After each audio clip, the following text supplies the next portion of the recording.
बड़ी खबर हापुड़ से मिल रही है, जहां 30 मई को सूटकेस में मिली महिला की लाश का बड़ा खुलासा हुआ है। दरअसल बॉयफ्रेंड सत्येंद्र यादव ने गर्लफ्रेंड नीलेश को गला दबाकर हत्या कर दी थी। नाइट में नीलेश का फोन बिजी जाने पर सत्येंद्र को शक होता था, जिसके चलते उसने इस घटना को अंजाम दिया। इसके अलावा नीलेश उधार दिए गए 5 लाख रुपए सत्येंद्र से मांग रही थी, जिसके चलते सत्येंद्र ने इस बड़ी घटना को अंजाम दिया है, जिस पर आज पुलिस ने बड़ा खुलासा किया है। 20 तारीख को पिलखुआ थाना क्षेत्र में सिखेड़ा बम्बे पर एक सूटकेस में एक महिला की डेड बॉडी मिली थी और उसको हम लोगों ने वहां से बरामद करने के बाद पोस्टमार्टम उसका कराया था। पंचायतनामा की कार्रवाई हुई थी। उसके बाद से उस लड़की की शिनाख्त के लिए हमारी टीमें लगी हुई थी, जिसमें हम लोगों ने सीसीटीवी फुटेज, मैनुअल इंटेलिजेंस और लोकल इनपुट के माध्यम से हम लोगों को जानकारी मिली कि एक गाड़ी है जिसके माध्यम से उसको यहाँ पे फेंका गया है। उसको ट्रेस करते हुए हम लोग दिल्ली पहुँचे तो इस घटना का अनावरण हुआ है, जिसमें सत्येंद्र यादव पुत्र जगरूप जो करवी चित्रकूट का रहने वाला है, इसकी गिरफ्तारी हुई है। और घटनाक्रम में पूछने पे बताया कि इससे लड़की जो उसका नीलेश थी, वो उसके फादर का नाम अहिबरन जो बकेवर इटावा के रहने वाली थी, इसमें आपस में दोस्ती थी इन दोनों की। और उस लड़की से इसने 5.5 लाख रुपए करीब इसने उधार लिया था और वो लड़की वो पैसे मांग रही थी। इसके अलावा उस लड़की से इसकी दोस्ती थी और उस लड़की के फ़ोन को भी अक्सर बिजी आता था, तो उसको भी शक था कि इस लड़की का कहीं अन्य लोगों से संबंध तो नहीं है।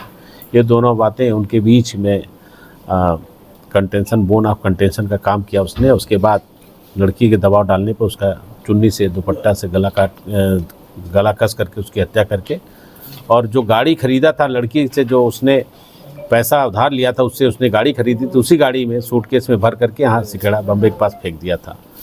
सत्येंद्र की गिरफ्तारी हुई है, इसको जेल भेजा जा रहा है और आवश्यक विवेचनात्मक कार्रवाई की जा रही है।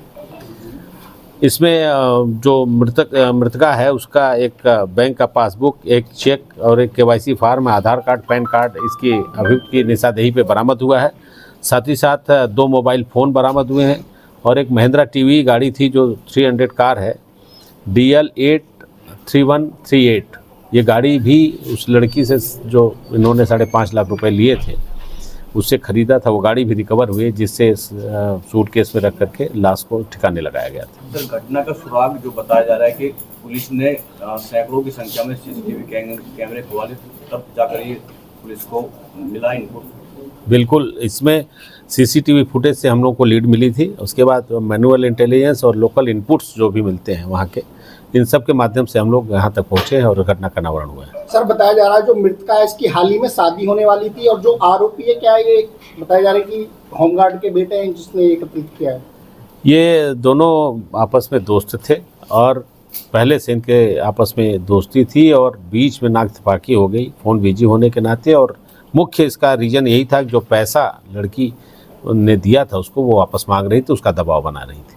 सर, जिस तरीके से दूसरे राज्यों में घटनाओं को अंजाम दिया जाता है, उसके बाद यहाँ पर लाश को फेंक दिया जाता है, इसको रोकने के लिए पुलिस की तरफ से क्या कदम उठाए जाएंगे इन फ्यूचर? पुलिस ने हर ऐसे पॉइंट्स को चिन्हित किया है जो टेक्निकली परफेक्ट पॉइंट्स हों, जो कि आने जाने वालों पर नज़र रखें। ऐसी जगहों पे CCTV लगाने की कार्रवाई हम लोग कर रहे हैं। और साथ ही साथ इसके पहले भी एक घटना हुई थी जिसमें सूटकेस में लाश मिली थी, उसका हम लोगों ने अनावरण किया था। तो कोशिश ये है कि पूरे एरिया को हम लोग CCTV से कवर करें। सर, इस ब्लाइंड मर्डर का खुलासा